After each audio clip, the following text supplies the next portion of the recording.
வணக்கம். என் பெயர் டாக்டர் புரு தவான். இன்று நான் சிறுநீரக செயலிழப்பு நோயாளிக்கு காணப்படும் ஒரு பொதுவான அறிகுறியை பற்றி பேசப் போகிறேன், அதாவது புரோட்டினூரியா. எனவே புரோட்டினூரியா என்றால் என்ன? புரோட்டினூரியா என்பது சிறுநீரில் புரதங்கள் அதிகமாக வெளியேறுவது என வரையறுக்கப்படுகிறது.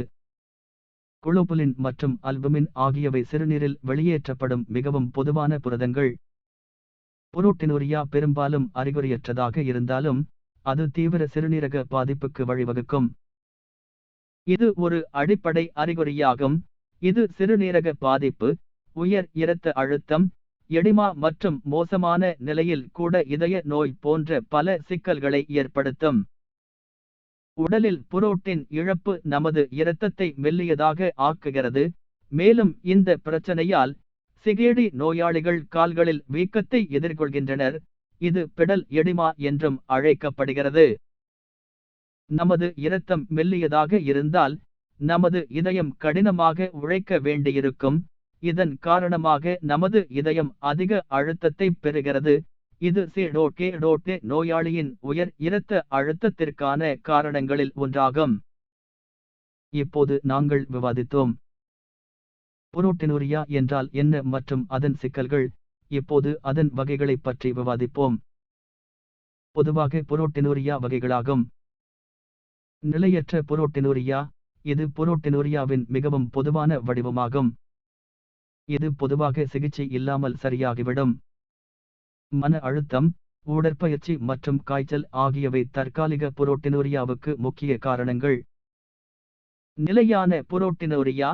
நிலையற்ற மற்றும் தொடர்ச்சியான புரோட்டினூரியாவிற்கு மாறாக சிறுநீரக நோய் அல்லது பிற மருத்துவ பிரச்சனைகள் உள்ளவர்களுக்கு ஏற்படுகிறது. இது நமது சிறுநீரகங்கள் சேதமடைந்திருப்பதற்கான அறிகுறியாகும். உடனடியாக சரியான சிகிச்சை தேவைப்படுகிறது. புரோட்டினூரியா சிறுநீரக நோயின் முக்கிய அறிகுறிகளில் ஒன்றாகும். எனவே ஒரு நபர் புரோட்டினூரியாவால் பாதிக்கப்படுகிறார் என்பதை நாம் எப்படி அறிவது? புரோட்டினூரியாவின் சில அறிகுறிகள் மற்றும் அறிகுறிகள். நுரை அல்லது நுரை சிறுநீர். கலங்கலான சிறுநீர். மைக்ரேஷனில் சோப்பு நுரை போன்ற நுரை வழக்கத்திற்கு மாறான அளவு தோன்றினால் சிறுநீரில் புரதம் உள்ளது என்று அர்த்தம். புரோட்டினூரியாவின் அறிகுறிகள் மற்றும் அறிகுறிகள் என்ன என்பதை இப்போது நாம் அறிவோம். இப்போது அதன் தடுப்பு மற்றும் சிகிச்சையை பற்றி விவாதிப்போம்.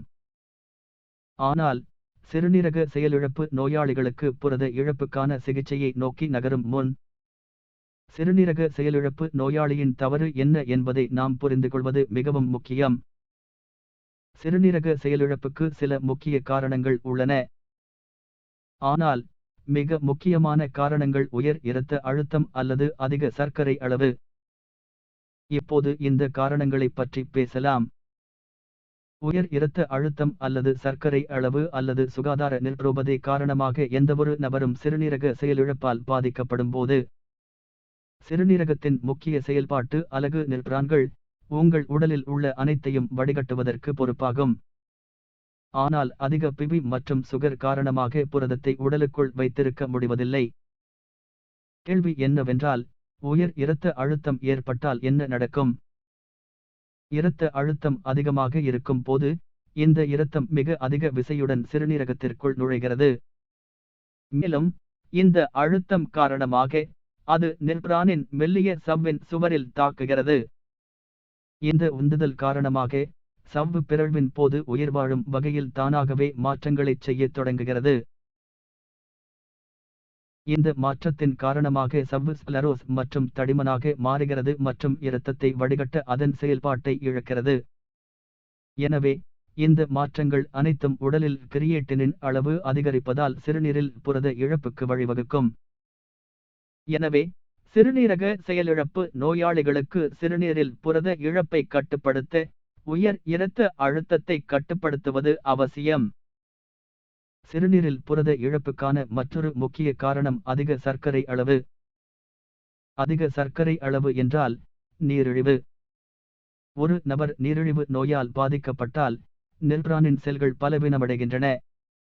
மேலும் உங்கள் சர்க்கரை அளவு 200க்கு மேல் அதிகரித்தால் உடலில் இருந்து சர்க்கரை சிறுநீர் வழியாக வெளியேறத் தொடங்குகிறது.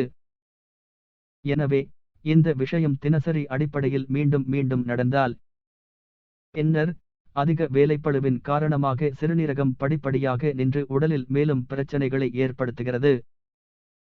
சிறுநீரக செயலிழப்பு காரணமாக சிறுநீரகம் அதன் செயல்பாடுகளை இழக்கத் தொடங்குகிறது. எனவே சிறுநீரில் புரதச் சத்து குறைவதை கட்டுப்படுத்த வேண்டுமானால் உடலில் உள்ள சர்க்கரை அளவை கட்டுப்படுத்த வேண்டும். சிறுநீரக செயலிழந்த நோயாளி புரோட்டினூரியாவுக்கு சிகிச்சையளிக்கக்கூடிய வேறு சில வாழ்க்கை முறை மாற்றங்கள் உள்ளன. 1. உப்பு உட்கொள்ளலை கட்டுப்படுத்துதல். இது உங்கள் இரத்த அழுத்தத்தை குறைக்கும். 2. அதிக நார்ச்சத்து சாப்பிடுவது கொலஸ்ட்ராலை குறைக்கவும் இரத்தத்தில் உள்ள சர்க்கரையை கட்டுப்படுத்தவும் உதவும். 3. புகைப்பிடித்தல் மற்றும் புகையிலை பயன்பாட்டை கைவிடுதல். எனவே கடைசியாக ஒரு எளிய வரியை சேர்க்க விரும்புகிறேன். சிறுநீரில் புரத இழப்பை நிறுத்த விரும்பினால் உடலில் இரத்த அழுத்தம் மற்றும் சர்க்கரை அளவை குறைப்பதன் மூலம் சிறுநீரக செயல்பாட்டை அதிகரிக்க வேண்டும்.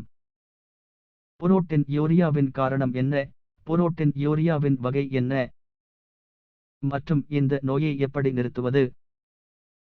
சிறுநீரக செயலிழப்பு ஜில்பார் கிரியேட்டினின் பற்றி ஏதேனும் கேள்விகள் மற்றும் கேள்விகள் இருந்தால் உங்கள் அறிக்கைகளை வாட்ஸ்ஆப் இல் பகிரலாம். எங்கள் எண் விளக்கப் பெட்டியில் உள்ளது.